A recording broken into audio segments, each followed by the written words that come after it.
de otras tragedias políticas. No tenemos muertos, tenemos desaparecidos. Sí. ¿Por qué? Porque la represión fue clandestina.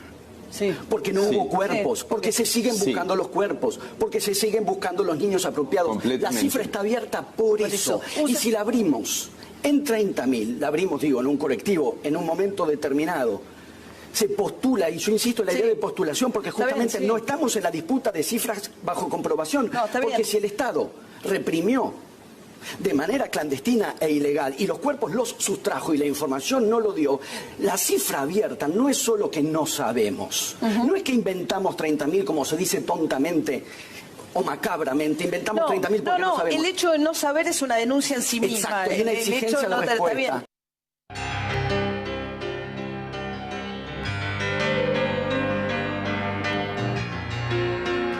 Muy bien, tenemos una mesa de lujo en el día de hoy para lo que corresponde en este Día de la Memoria. Ministro Filmus, bienvenido. ¿Cómo le va? Buenas noches, ¿cómo está? Bueno, hoy tuvieron un acto temprano a la mañana recordando a científicos desaparecidos, ¿no es cierto? Estuvo el presidente allí. Sí, es interesante por este debate. Hasta ahora se sabía que había un científico desaparecido en el CONICET. Nunca se había hecho la investigación. Hoy le entregamos los legajos a 8 familias distintas de 8 científicos desaparecidos. Es un buen caso porque nunca se había hecho la investigación a fondo. Y realmente fue un hecho simbólico y muy importante que esté el presidente. Estaba Tati Almeida, estaba Lita, estaban realmente todos los organismos de derechos humanos y fue una emoción enorme. Y me parece que yo te escuchaba al comienzo, cuando vos señalabas que hoy es un día para la unidad. Yo diría es una unidad más amplia, porque que tengamos el próximo año por primera vez 40 años sin golpe de Estado es que la gran mayoría, te diría casi la totalidad de los argentinos, condenamos el terrorismo de Estado y decimos que nunca más dictadura. Y va más allá del Frente de Todos. Hoy nos movilizamos nosotros de distintas vertientes del Frente de Todos. Pero estoy seguro que muchos sectores distintos de la política argentina, sin necesariamente estar en el Frente de Todos, hoy estaban con el corazón puesto en que no perdamos la democracia. No hay que olvidar lo que hizo Alfonsín, no hay que olvidar lo que hizo Alfonsín en el juicio de la Junta. Fue el primer país en el mundo que juzgó a los torturadores, a los que ejercieron el terrorismo de Estado. No hay que olvidar que en el 2003, cuando nosotros asumimos, había todavía punto final, obediencia debida e indulto, que fue Néstor el que bajó el cuadro. Yo creo que nuestra historia se compone de todos esos momentos donde la democracia desde el 83 en adelante fue recomponiéndonos y la verdad que aprendimos. Es el momento más largo que tenemos de democracia desde el origen del país. Bien. Quiero presentar al resto de los invitados. Federico Achával, intendente de Pilar, bienvenido. Muy buenas ¿Cómo noches. estás? Ahora quiero que me cuentes tu experiencia, que estuviste en la columna de La Cámpora, hoy acompañando gran parte de la caminata. Victoria Montenegro, legisladora de la Ciudad de Buenos Aires, bienvenida, Victoria. Vos tenés también una historia muy especial, ¿no? En este día. Ahora vamos a charlar contigo. Romina del Pla, bienvenida. También es un día donde la izquierda se movilizó masivamente también. No voy a decir quién movilizó más y todas esas cosas. Me parece... Bueno, lo va a decir ella por ahí o no. Ahora voy con vos también. Un dato político clave fue la presencia de intendentes del conurbano, yo lo decía hace un ratito, que acompañaron la columna de La Cámpora. ¿Por qué? Porque realmente lo que queríamos poner de resalto es la fecha. Hoy es una fecha de muchísima emoción para todos, porque realmente queremos ese y creemos ese nunca más, porque entendemos que además reivindicamos lo que significó esa lucha, que significaron 30.000 desaparecidos, y hoy queríamos ser parte de esta unidad de la Argentina que plantea todos, la izquierda, la Cámpora, el PJ de la provincia de Buenos Aires, marchando hacia el futuro. Vos lo decías muy bien en la presentación, hoy era impresionante la cantidad de jóvenes que acompañaron este día y que lo acompañaron con conciencia colectiva. Hoy es impresionante la cantidad de familias que acompañaron la marcha y lo acompañaron conscientes de lo que significa esta fecha. Por eso para nosotros, los intendentes de la provincia de Buenos Aires, era importante acompañar a todo el pueblo argentino, a la Cámpora, que tiene esta actividad que es salir desde la ESMA hasta Plaza de Mayo, pero también participamos en la Plaza de Mayo con muchas otras organizaciones. Romina, ¿cómo lo vivieron ustedes? Bueno, mirá, en primer lugar, siempre es una jornada de lucha el 24 de marzo, que moviliza muchísimo y también coloca y actualiza los reclamos, ¿no? Porque el tema de memoria, verdad y justicia es justamente el espacio que convocó la movilización que hoy fue más temprano.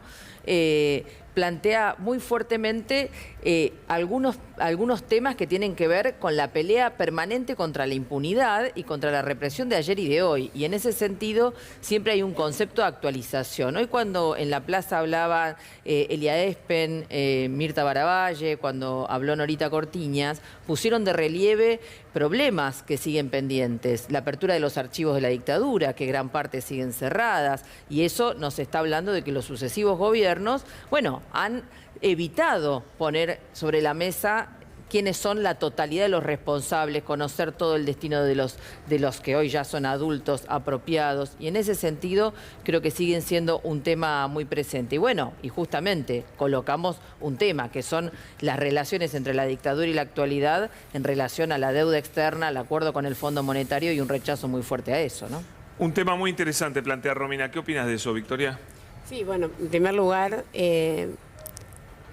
poner en valor lo que fue el encuentro de hoy en la plaza, ¿no? Multitudinario, diferentes espacios políticos, la importancia de esta fecha para nuestra historia en la búsqueda de los bebés, ya hoy hombres y mujeres que siguen desaparecidos con vida, y todo el trabajo que se viene llevando adelante desde que recuperamos la democracia, ¿no? Todo un proceso de la creación del banco genético, del equipo forense, del fin de la impunidad y todo lo que nos falta sin lugar a dudas. Eso es fundamental. También el encuentro que después del encuentro de la izquierda llevamos adelante con el resto de los organismos también planteaba la impunidad que todavía tiene la pata civil de la dictadura militar y que es importante avanzar en ese sentido. Bueno, nuestro documento también planteaba esta necesidad. ¿Y para vos en lo personal?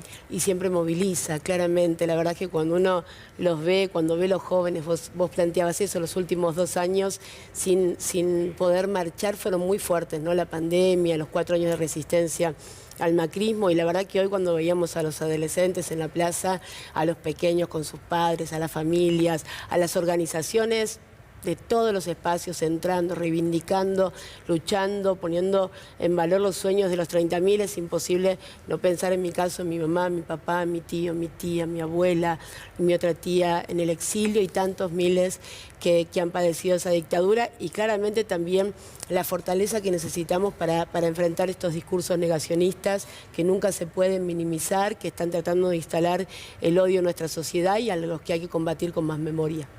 Bueno, también está Juan Enrique, lo invitamos, hombre de la casa, porque la pata económica, bueno, decía Romina, sí, claro. Creo que todos tenemos claro que no fue solamente un golpe militar, fue un golpe cívico-militar y había detrás intereses económicos muy Buenas potentes, noches, ¿no? Pablo. Sí, hoy me puse a repasar algunos videos y recordaba a Martínez de Oz, que asumió el 2 de abril de 1976 y apenas asumió, llegaron los 110 millones del Fondo Monetario Internacional con un decálogo de la política económica, y cuando uno lo repasa, te digo, realmente uno dice nunca más un modelo económico neoliberal. Lamentablemente los argentinos olvidamos rápido porque hemos vuelto a tener un modelo económico neoliberal. Cuando yo estudiaba economía, historia económica, se recordaba a Martínez de Oz como ese modelo económico con mayor endeudador. 45.000 millones de dólares terminó el gobierno militar con deuda, pero alguien vino y lo superó, ¿no? Mauricio Macri superó ese nivel de deuda y realmente, bueno, un modelo liberar tasas, liberar importaciones, un modelo de arruinar la industria. Eso muestra lo que deja, ¿no? Pero es verdad, como decías vos, hay que recordar muy bien, porque fue un golpe cívico, militar, eclesiástico, ¿no? Y cívico porque recordemos quién era Martínez de Oz. Era prácticamente un empresario, un terrateniente, y venía a eso, ¿no? Vinieron a hacer lo que hicieron. Lamentablemente para todos los argentinos, y todavía estamos pagando eso, ¿no? Pagamos las secuelas de lo que pasó en esos años, como después lo que pasó en el resto de los años. Por eso tenemos una desigualdad, pobreza, todo lo que sufrimos hoy es consecuencia de esos modelos económicos que se aplicaron en la República Argentina. ¿Cintia? Sí, yo marché marché, cubrí, trabajé, fui con mi hijo de 7 años, mi hija de 16 no podía porque está engripada. Es muy impresionante lo que se vive hoy en la plaza, porque además después de 2 años de no poder movilizar un 24 de marzo, había una potencia de organización. Yo creo que lo que deja este 24 de marzo es la condensación de la palabra pueblo pisando el suelo específico de la Plaza de Mayo, un mensaje democrático absolutamente esperanzador, las columnas de las organizaciones potentes, diciéndole en ese territorio que el nunca más es actualizado, no es solamente una expresión histórica, sino que esa memoria, verdad y justicia se actualizan cada 24 de marzo. Yo coincido con Daniel que es el punto más alto de consenso que tiene la sociedad argentina y que se actualiza en distintas consignas. Hablaba sobre el capítulo económico. La dictadura cívico-militar eclesiástica claramente se instaló para poner en marcha un proyecto económico económico sistemático, tan sistemático como la producción de muerte. Mira, no sé si ustedes fueron alguna vez a la ex ESMA a recorrer, bueno, María Vicky seguramente, pero hay una frase que a mí me impacta de la ex ESMA que dice: el terror es no saber de dónde viene el miedo. Y me parece que lo que reivindica la democracia es que nunca más vamos a no saber de dónde viene el miedo. Y eso es lo importante. Después, la columna de la Cámpora, en términos políticos, si querés para charlarlo, yo me quedé en un momento viendo pasar a toda la columna. Me quedé hasta el final de la columna. Impresionante. Mirá la gente joven, las chicas, chicos, sí, puentes, muy jóvenes algunos. Sí, puentes etarios, puentes intergeneracionales. En un momento una muchacha me agarró del brazo y me dijo: la Cámpora está intacta, ¿no? Y esa frase me quedó retumbando, porque además eran la fuerza de la organización política, porque la Cámpora es la expresión del resurgimiento de la política en nuestras juventudes. Y habían dicho que desaparecía en el 2015, dijeron algunos, sí, se acabó la Cámpora. Bueno, ahí tenés. O marginales, o tan denostados, etc. Señor Mariano Martín. Hola Pablo, hola a todos. Me quedo con un par de cosas respecto de lo que dijo Juan. Mientras, bueno, por supuesto, yo estuve en la plaza y además está decir la emoción y la reivindicación y las ganas que había, ¿no? de volver después de tanto tiempo.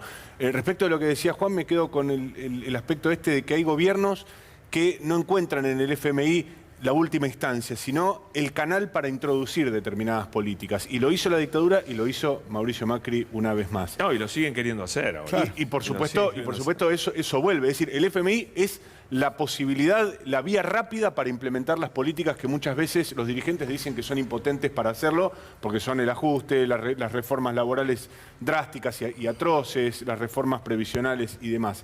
Y me quedo con dos datitos también del arranque tuyo, Pablo. En primer lugar, qué fantástico ver y rever a lo largo de estos últimos años la intervención de Martín Coan, de un intelectual impecable, con esta apelación que para él significa y para muchos de nosotros el número de 30.000 desaparecidos, y ver el contraste de cómo empalidece frente a eso la figura pequeña y rastrera de un tipo como Darío Lopérfido, ¿no? Que está ahí casi como un convidado de piedra que trata de meter algún bocadillo, y la verdad, él podrá haber intervenido en aquella ocasión, pero en la historia va a quedar lo que dijo Martín Coan y no lo que refutaba un tipo como Darío Lopérfido. Y el último dato, vos mostraste a un personaje también oscuro, pequeño, andando en un falcón verde. ¿Vos sabés por qué puede andar y pavonearse ese personaje triste en un falcón verde? Porque estamos en democracia, puede hacerlo. Porque él cree que es un tipo valiente mostrando una disidencia en un gobierno democrático que no lo va a meter en cana, no lo va a torturar, no lo va a desaparecer, no lo va a matar, no lo va a tirar de un avión. Él puede hacerlo porque se vale de la democracia para escupir a los ojos a la democracia, para insultarnos a nosotros permanentemente. Eso es lo que no podían hacer quienes en los 70 estaban en una disidencia respecto de los militares. Bueno, y vamos a hablar un poquito de la interna, Daniel, tema inevitable. Parece que hoy es un... No, es un tema evitable, porque bueno, justamente evitable. hoy es un día en el que estamos todos unidos y pensando es justamente cómo la democracia se fortalece a partir de no solo crecer, sino distribuir mejor. Eso es y un hoy dato. es la expresión que han tenido absolutamente todas y todos los dirigentes que han hablado. Pero si las cosas estuvieran como plantean algunos, lo de hoy no hubiese ocurrido. Entonces, lo de hoy es un dato. Pero, por supuesto, no cabe duda que hay diferentes opiniones. Se expresaron también en el Congreso en la forma que se votó. Ahora, tampoco cabe duda de que la orientación y la dirección es exactamente la misma y que eso es lo que fortalece el Frente de Todos. El Frente de Todos no es una sumatoria de sectores que piensan opuestos, sino que van en el mismo camino y pueden tener distintas perspectivas.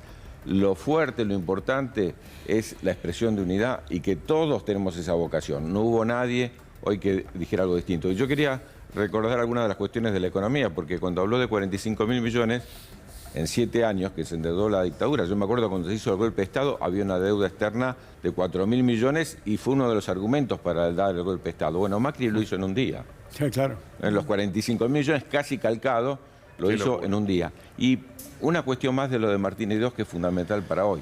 Martínez de Oz, el argumento principal que daba es que todos los otros golpes de Estado habían querido terminar con el peronismo y no lo habían logrado.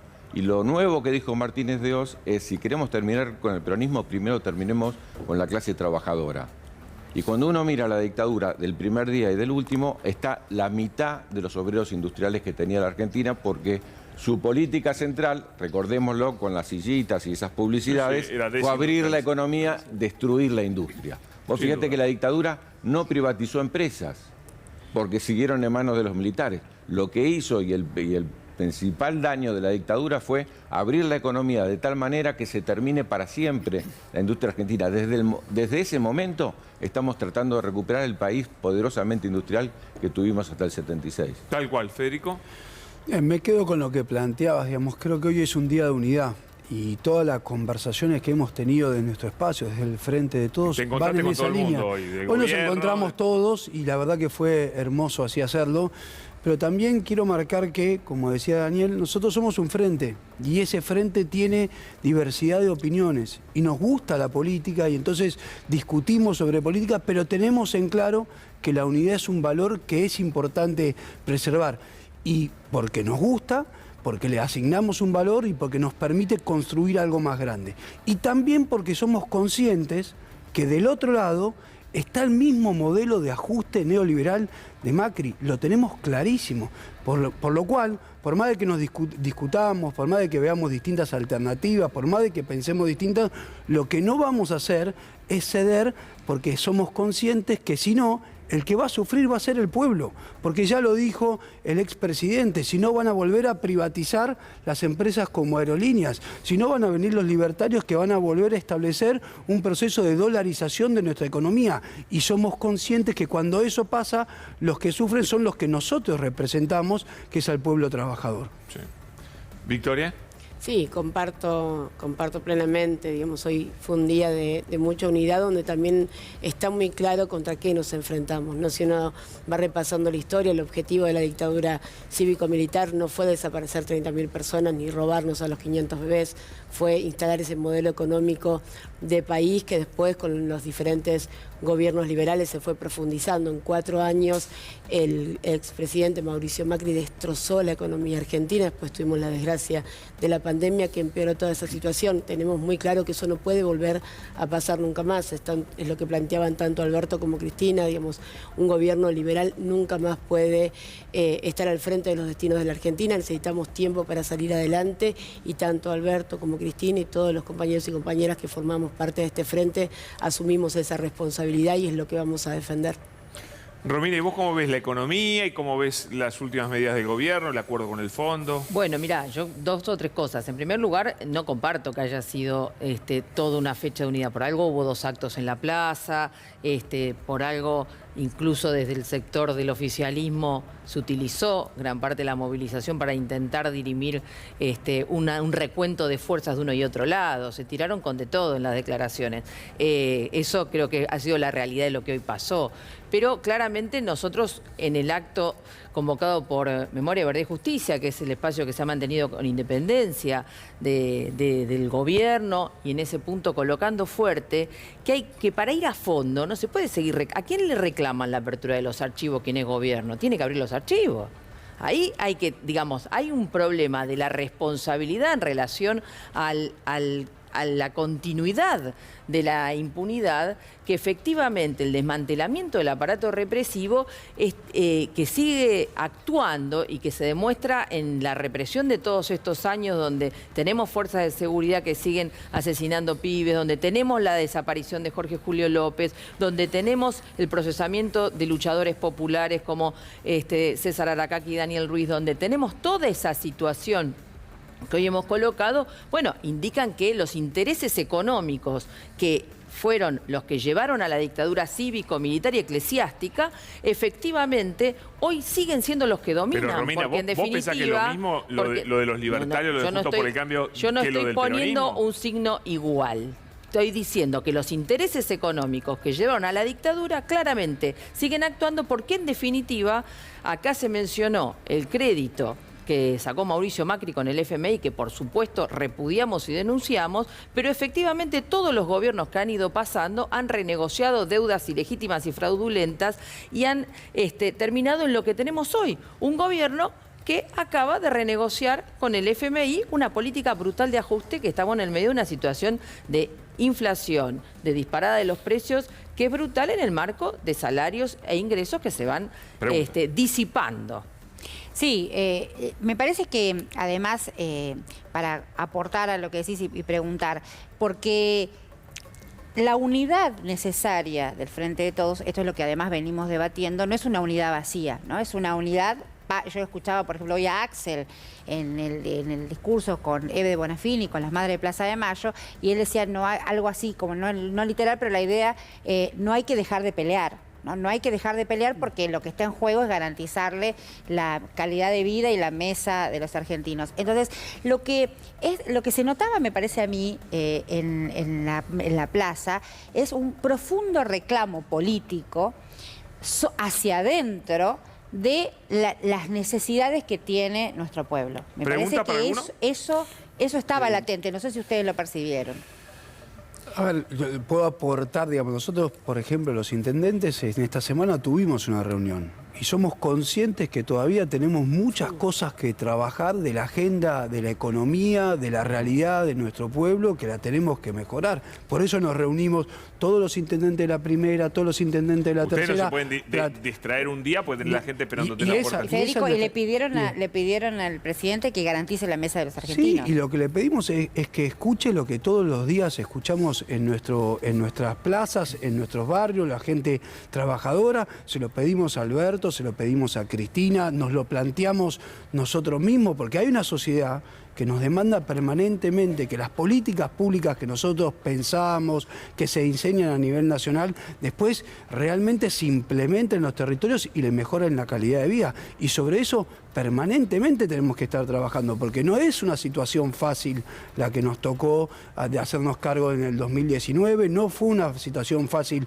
la pandemia, no negamos esa realidad. Ahora, lo que tenemos en claro es que para trabajar en esa construcción, para que las políticas públicas lleguen a implementarse, necesitan de consensos, y necesitan de consenso particularmente del Frente Nacional y Popular, para poder tener la fuerza para llevar adelante esas decisiones. Quiero aprovechar que hay tres dirigentes del oficialismo para hacerles una pregunta lo más sintético posible, les pido la respuesta, pero ¿por qué, habiendo gobernado el peronismo durante 12 años, estando ahora nuevamente en el poder, permanentemente un partido que se declama portavoz de la justicia social, de las reivindicaciones, de los derechos de las mayorías y demás, ¿qué pasa? Que terminados esos ciclos o aproximándose el final de esos ciclos, siempre estamos en la Argentina con esa idea del serrucho y al borde de caer en la extrema derecha, al borde de caer en el macrismo, ahora nuevamente en una situación donde la debilidad relativa que tiene el gobierno nos parece dejar a las puertas. Ya hay muchos dirigentes del oficialismo que dicen va a gobernar Macri, está claro, yo en creo 2023. Que el que dice eso que se vaya a su casa. Pero hay muchos que lo sostienen y vos lo sabes, Pablo. No sé, a ver ese derrotismo. Quiero decir, ¿por qué el peronismo no es capaz de recrear una gobernanza tal que, finalizado determinado periodo, se puede elegir entre dos alternativas que no sean el final? No, yo no estoy de acuerdo con lo que planteaste. Me tocó asumir junto con Néstor Kirchner en el 2003. ¿Hace falta que yo recree cuál era la situación en el 2003 y cómo se gobernó esos 12 años? Hace falta decir de dónde salimos. Nosotros teníamos 2 de cada 3 chicos pobres, teníamos la industria totalmente destruida, teníamos una desocupación, teníamos más desocupación que votos. Néstor siempre decía teníamos casi el 25% de desocupación y nosotros sacamos el 22% de los votos. ¿Y de esa pequeña situación, nosotros logramos construir una fuerza poderosa que logró transformar el país. Recuperamos casi todas las empresas que habían sido privatizadas en la década anterior. Digo, no es que hoy es mucho más difícil para la derecha porque, entre otras cosas, el Estado tiene los principales resortes de la economía. Pero la derecha se fue haciendo un desastre, ministro. Se fue haciendo un desastre, Mauricio Macri. Y hoy es palpable la posibilidad de que en 2023 vuelva. Sí, bueno, vos tenés que tener en cuenta todas las cuestiones que hemos atravesado, porque nosotros heredamos justamente, y estamos discutiendo del Fondo Monetario, no porque se endeudó este gobierno, estamos discutiendo del Fondo Monetario porque fue Macri que se endeudó. Nosotros en el Congreso lo hemos hecho con Romina, hemos votado contra todas las medidas que tomó Macri y hemos obstaculizado todo lo que hemos podido, la reforma laboral, la reforma previsional, todas las reformas que Macri quería implementar. Ahora, lo que hay que tener en cuenta es en qué dirección vamos. Y vos tenés que mirar lo que pasó el viernes. El viernes el INDEC da por primera vez una cifra que para mí es muy simbólica. Bajamos al 7% la desocupación. Sí, pero hoy bajó la mortalidad infantil, es un dato... Pero hay un fenómeno relativamente nuevo, ministro, que es trabajadores pobres, trabajadores que tienen un trabajo muchas veces en blanco y no llegan a fin de mes. Pero exactamente. Eso no era habitual en la Argentina, no Claro existía. que no era habitual, y no era habitual, por supuesto, y fue el golpe el primero que lo hizo. Cuando uno mira el primer salto de la pobreza, es claramente el salto del 76 al 83. Entramos en el 76. ¿Sabés cuántos pobres había en el 76 en la Argentina? 4% de pobres. Claro. Entonces, una ruptura del modelo económico que empezó la dictadura y que avanzó el neoliberalismo en los 90, al cual enfrentamos y le hemos dado una batalla durísima. Ahora, si vos me decís, cuando vos heredás, yo te diría al revés, ¿por qué un gobierno de derecha como el de Macri deja que después vuelva el peronismo? No, vuelve el peronismo porque destruyeron la economía, pero nos dejan a nosotros, como nos dejaron cada una de las veces que tuvimos que hacernos cargo del gobierno, de resolver los dramas tremendos que nos dejaron anterior. Ahora, aparte con el editamiento de lo que, sin lugar a dudas, la pandemia nos generó. Pero que estamos trabajando en esa dirección, que cuando vos mirás un 10,3% de crecimiento el año pasado, cuando vos mirás que la industria creció mucho más que el conjunto de la economía y que vamos avanzando a cambiar un modelo que era solamente agroexportador a un modelo que es industrial, bueno, ahí está el trabajo nuestro, que si lo podemos hacer en 4 años, seguro que no, más teniendo 2 años de pandemia. Por eso es tan importante la próxima elección y mantener la unidad. Daniel, claro, pero me parece que tampoco hay que, insisto en esto, ¿no? Hay que darle sentido a esa unidad, porque no hay que negar que me parece a mí, ¿no? Capaz que vos crees que estoy equivocada, pero que la gran confrontación, la gran parteaguas, no es la pelea por la pelea en sí dentro del Frente de Todos, sino por cuál es el rumbo de esa unidad. Por ejemplo, te hago una pregunta. En su momento la gente pedía a gritos, no sé si lo vivís vos en Pilar, pero se pedía el IFE 4. El IFE 4 no apareció. Hoy, por ejemplo, hoy yo hablaba con Agustín Rossi, hay otros dirigentes que lo plantean, se plantea que, bueno, una medida de avanzada sería un salario universal, un salario mínimo universal, porque justamente estamos hablando de eso, de que esa macroeconomía, de que ese 7 baja en la desocupación, no está solucionando el problema urgente que tiene la mesa de los argentinos. Entonces, la discusión no es sobre el rumbo. ¿No se necesita más firmeza política en avanzar sobre cuestiones tan urgentes como con un gobierno que arranca con la mesa, con el Consejo Económico y la mesa del hambre? Pero por supuesto, ¿cuál es el enfrentamiento que tiene nuestro gobierno? Porque uno dice, hay inflación, pero en la inflación hay sectores poderosos que lo que quieren justamente es que esa mesa de los argentinos no se llene.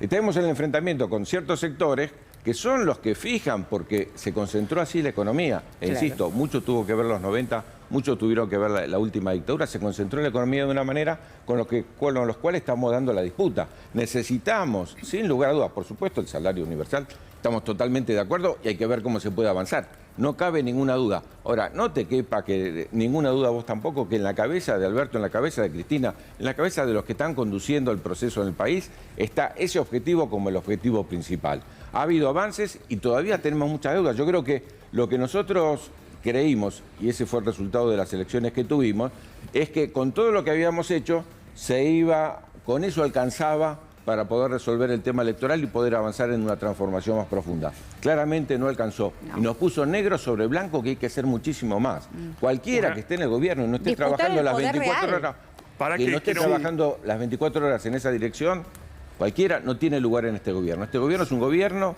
te insisto, con la cabeza de Alberto y la cabeza de Cristina, que va en esa dirección.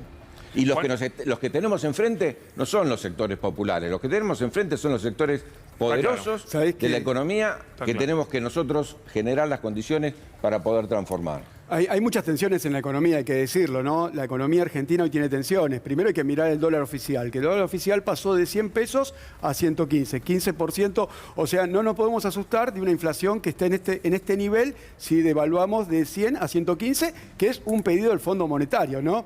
Después tampoco nos podemos asustar de la tasa de interés, que está en la tasa efectiva anual, en este momento está en el 54%. No podemos tener una inflación menor que ese 54%. Después tenemos... después tenemos distintas tensiones, la inercialidad de los contratos, tenemos varias tensiones para manejar el conflicto de la inflación, no solamente con un acuerdo de precios. Esas tensiones son importantes, hay que decirlas, hay que enfrentarlas, pero enfrente tenemos un enemigo muy fuerte. Cuando yo digo que la libertad en la economía, la palabra libertad suena muy linda, ¿no? Queda hermoso, pero en economía, si el Estado no media, es opresión.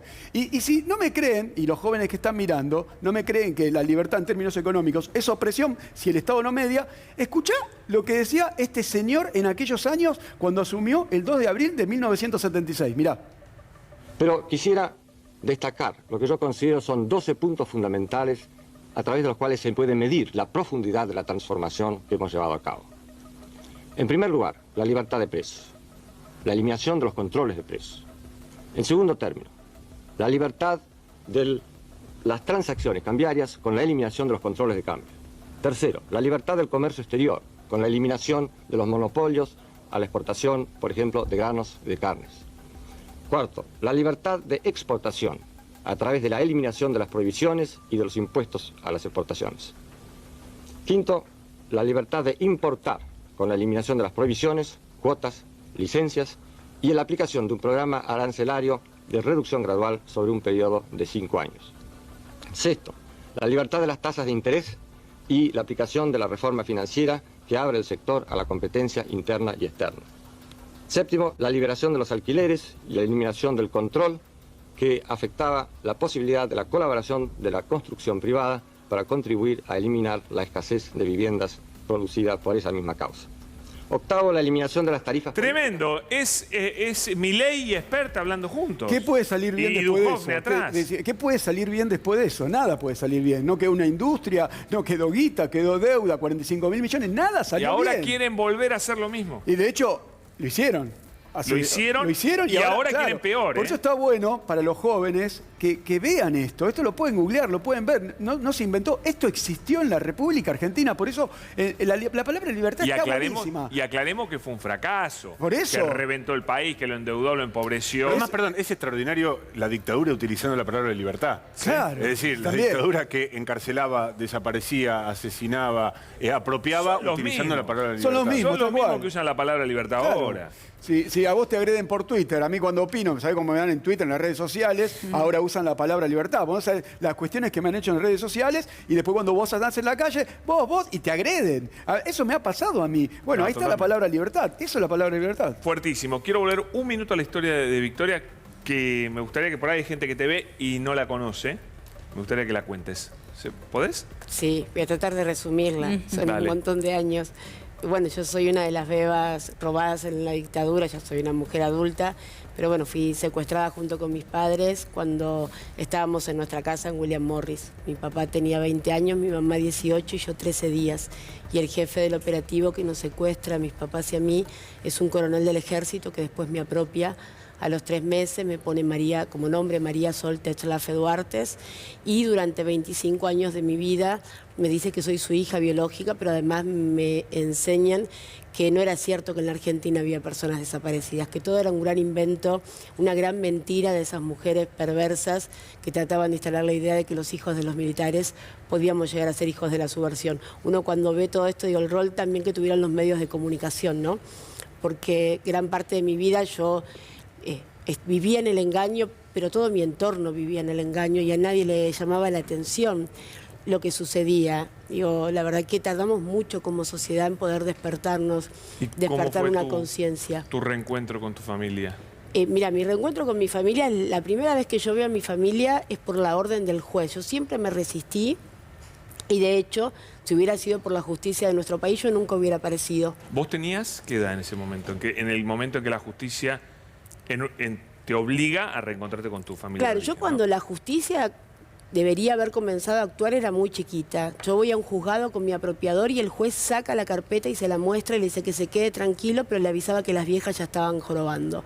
Pasan muchos años hasta que recién en el año 92 el juez Markevich, que era el primero que empieza a hablar del plan sistemático de robo de bebés, avanza en la causa y en el año 2000 yo aparezco.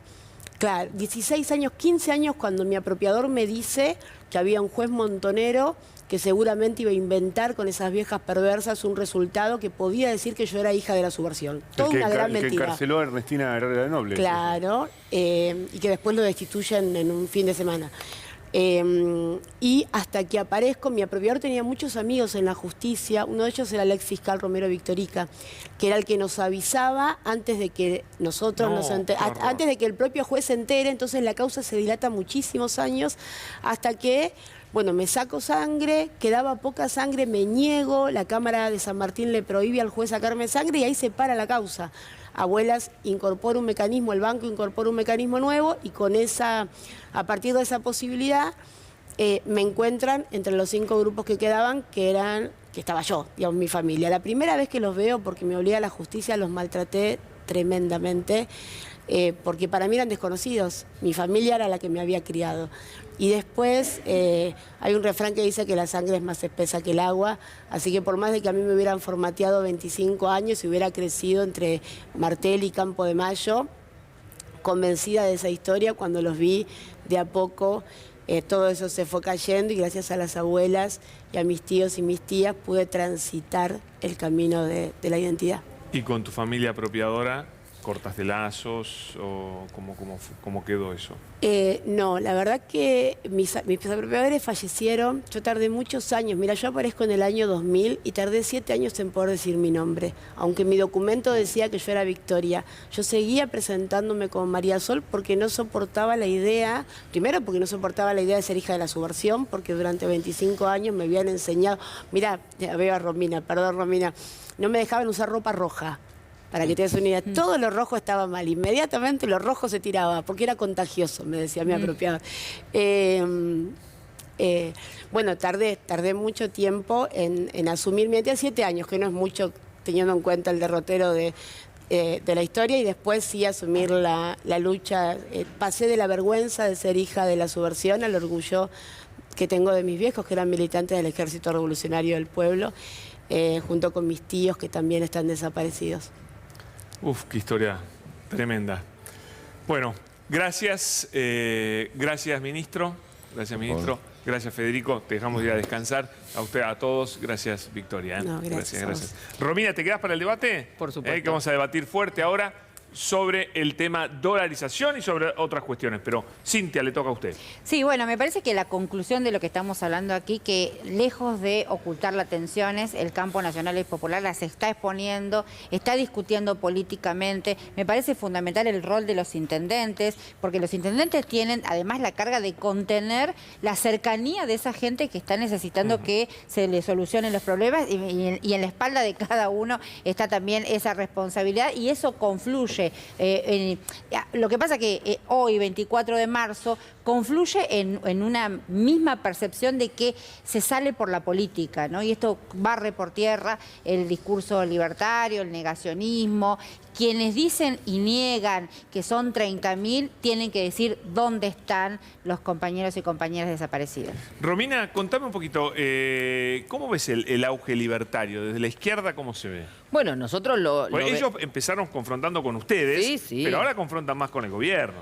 No, pero siguen confrontando con nosotros, pero además nosotros los confrontamos a ellos, porque justamente hacemos una alerta de que no estamos hablando de gente que está haciendo algún planteo ligado a la libertad, sino que son planteos de ultraderecha y fascistas. Entonces no son planteos aislados, sino que hay que enfrentarlos y desarmarlos. Gabriel Solano justamente se especializa, ¿no? en atacar el discurso, en enfrentarlos, en desenmascararlos, y en ese sentido nos parece que es un tema que hay que atender y que si pueden avanzar es justamente en muchos casos porque el cuadro de crisis económica, digamos, desmonta los centros políticos, ¿no? Y entonces en ese sentido el fracaso de los centros políticos también tiene digamos, la atracción de salidas rápidas como es la que plantean los libertarios. Nosotros desde la izquierda hacemos otro planteo, que es una alternativa con un programa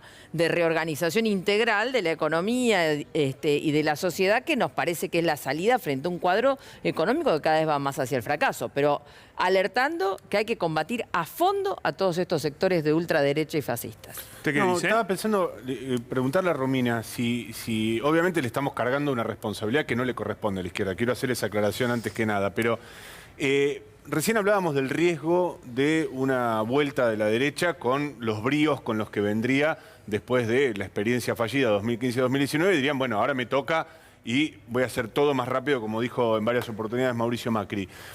Frente a ese riesgo, a esa amenaza que es latente y que es muy concreta en la Argentina, la izquierda, como una fuerza pivote, si se quiere, de las fuerzas políticas en Argentina, también debería tener una mirada, porque hoy, evidentemente, hay un gobierno que no le complace a la izquierda, que no le gusta, que no comparte su lineamiento económico, político y demás, pero por otro lado, me imagino que no se les escapa que la amenaza es mucho más grave o es del mismo tenor. La vuelta de la derecha. No, mira, en primer lugar, 2 o 3 cosas. Está bien lo que dijiste al principio, no le vamos a cargar a la izquierda una responsabilidad que no tiene, porque recordemos que nos siguen hablando del voto en blanco del 2015 y el presidente actual llamó a votar en blanco. Pero también entonces es cierto digo, para que es tal la paridad en los últimos años. Romina, también es cierto que es tal la paridad a veces entre la derecha y el centro, si se quiere, que a veces esos votos de la izquierda son decisivos. Bueno, cuando se trata de algún tema que es progresivo o un avance concreto en algún término, nosotros ahí siempre tenemos claro esa situación.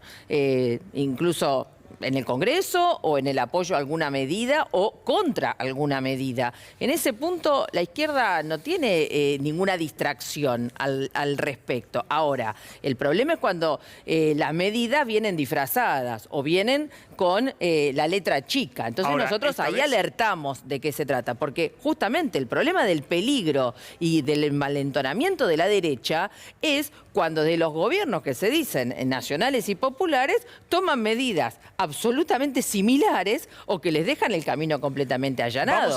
Vamos a eso, Romina, porque acá derecha envalentonada, Milei propuso la dolarización, Leandro Marcarián, vos decís que la dolarización es lo que corresponde.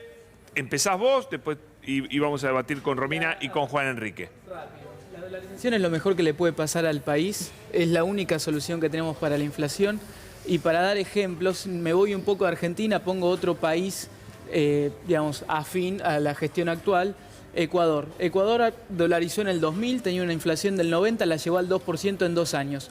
Cuadruplicó su PBI per cápita y recortó la pobreza en un 50%. Argentina, cuando entró a la convertibilidad, tuvo resultados similares o hasta aún mejores, porque bajó la pobreza aún más, bajó la inflación, veníamos de una hiper de 2.000 y 5.000 a prácticamente 0, y también, digamos, elevó sus niveles de PBI per cápita en 4 o 5 veces cuando llega al máximo. Entonces, la única solución que hay para Argentina, para, digamos, terminar con el tema de la inflación, es la dolarización. ¿Y por qué la política se enfrenta a eso? ¿Por qué se opone? Porque si vos... Antes de evaluarlo políticamente, vamos a mantenerlo en términos económicos. Mantengámoslo en términos económicos. Es la mejor solución que tenés. Leandro, en términos económicos, Juan. Primero, la política monetaria es una política de soberanía. Sin política monetaria no podés pensar en distribución del ingreso, no podés generar oportunidades.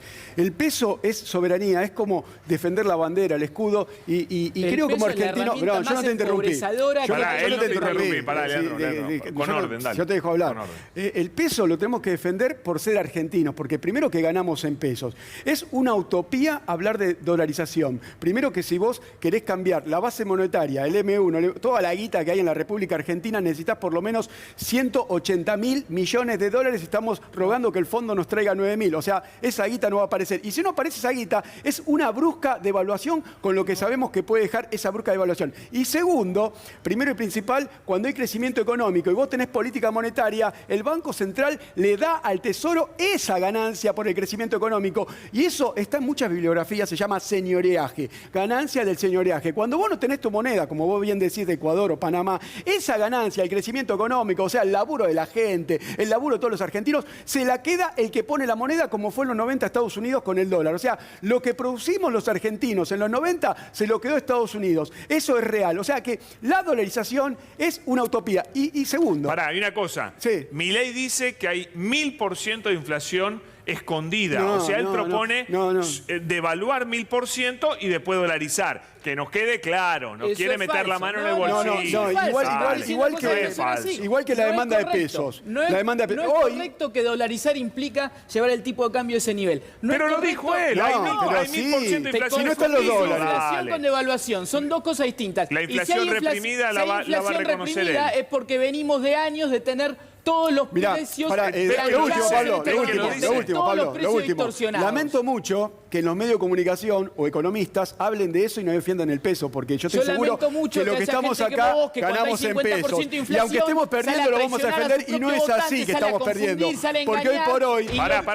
Hoy por hoy, si vos ves el balance de cambiario del Banco Central, los depósitos en plazo fijo que llegan a los 6.8 billones de pesos está creciendo. O sea, los argentinos confían en depósitos en pesos. Y lamento mucho que... No te estoy cargando, chequealo. Lo puedes chequear. Chequealo. El plazo fijo, los depósitos en plazo fijo están creciendo. Chequealo. Juan y Leandro, ¿va a opinar Romina también? Sí, por supuesto. En primer lugar, tenemos que decir que en los países donde se ha dolarizado, el nivel de división social y de diferenciación se ha agudizado enormemente. Y recordemos que en Ecuador, hace poquitos años hubo una rebelión popular enorme contra los planes fondomonetaristas. Quiere decir que la dolarización no ha resuelto ninguno de los problemas de la distribución del ingreso, ni de la inflación, ni de los salarios, sino que al contrario los ha agudizado. Segundo aspecto, es claro que una dolarización implica una mega devaluación. Mega devaluación de arranque. En tercer lugar, es falso que el dolarizar evitaría, por ejemplo, la inflación.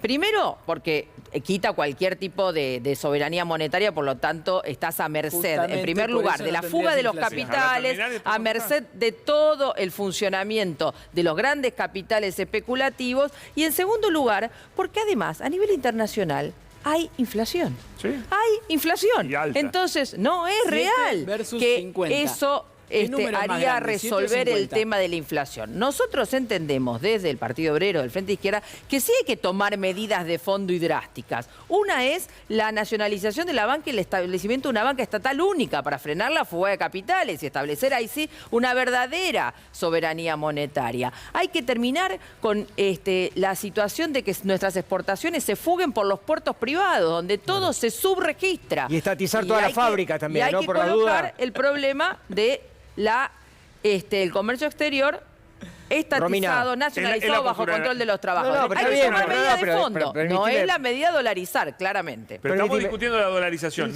Pero tiene que ver con la medida. Tiene que ver con la medida, que ya sabemos cuál es. Pero eso va a ser... Yo lo que digo es una cosa. Milei dice que hay 1000% de inflación reprimida.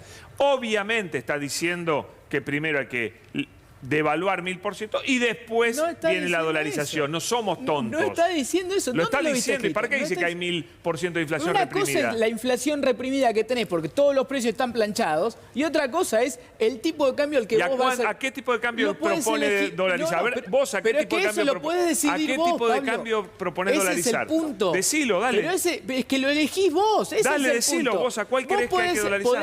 Poné 1 a 1 si podés elegirlo. Si lo podés elegir, ponelo a 1. si lo vas a elegir. No existe eso. Los agregados monetarios, Pablo. Es que podés elegir vos el número. Lo que estoy diciendo es que es falso que tenés que evaluar. Perdónenme. No sé qué número. Lo que estoy diciendo es que el número lo elegís vos. ¿Cómo se puede decir que el tipo de cambio lo vas a elegir vos si estás eligiendo una moneda de un país extranjero que no podés fabricar? Entonces, claro, eso es una mentira. Pará, porque sos una máquina, pará un poco. Es falso. Primero tenés la base monetaria. Después tenés el M1, los depósitos a la vista. Tenés el M2, todos los plazos fijos. Todo eso es 30% del PBI. Es 9 billones de pesos. ¿Vos lo querés cambiar 1 a 1? Dame 9 billones de dólares y lo hacemos 1 a 1. Ahora decime quién te va a dar 9 billones de dólares. No te lo va a dar nadie eso. O sea que si vos querés cambiarlo, te van a dar 9.000. Tenés que hacer una brusca devaluación que sabemos que es sacarle guita a los trabajadores para darle a unos pocos. Eso es lo que buscan. Eso es lo que quieren. Ese es el resultado. No existe otra. Eso es utópico dolarizar. A mí igual me parece que está bien eso de involucrar a Ecuador, porque la verdad que si nos quedamos con el ejemplo argentino, donde rigió la dolarización durante unos cuantos años, nos fuimos al tacho. Argentina no estuvo dolarizada.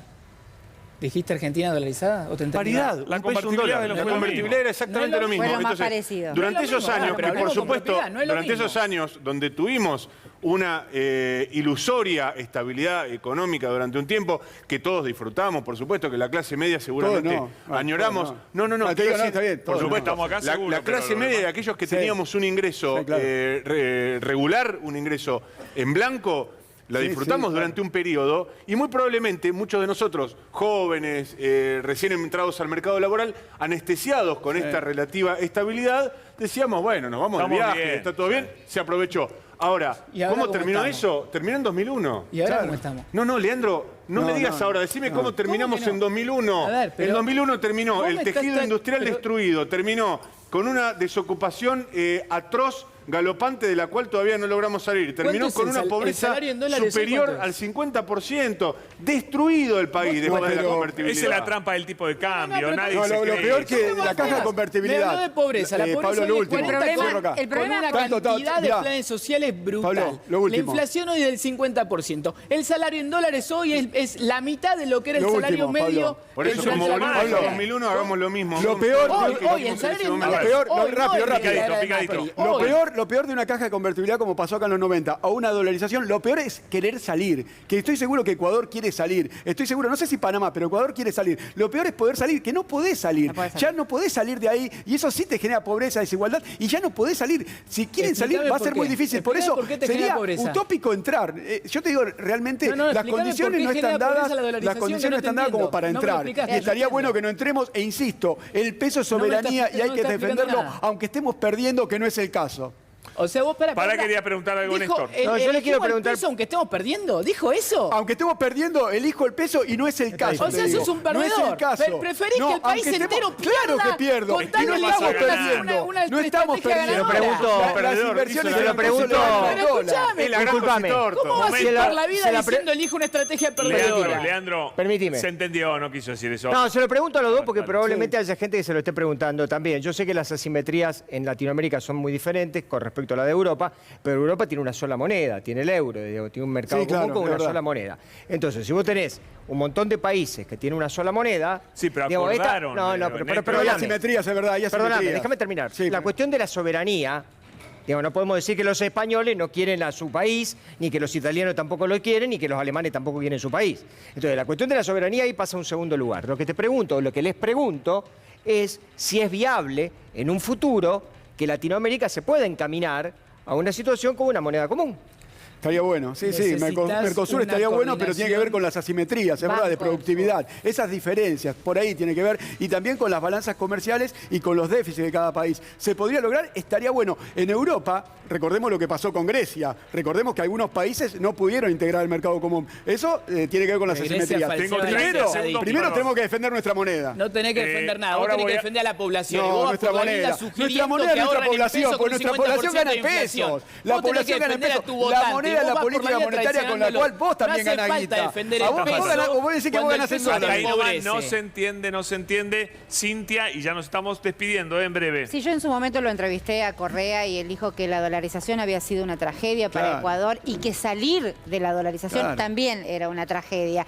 Te queda, como decía Juan, te quita soberanía monetaria, vos no podés emitir, hay una cuestión de la cristalización de los precios relativos, o sea, la capacidad adquisitiva que uno tiene para ir al supermercado y llenar el changuito. Claro. Entonces, supongamos, hoy tendrías una uno a uno o una dolarización, tendrías $200 o $150 y $150 que ganando los jubilados. Eso te quita poder adquisitivo. En un contexto de pandemia, si tenés dolarización no podés emitir, no podés tener IFE, no podés poner puntos del PBI, no podés tener vacunas, no tenés libertad y además tú lo que exportás tiene techo.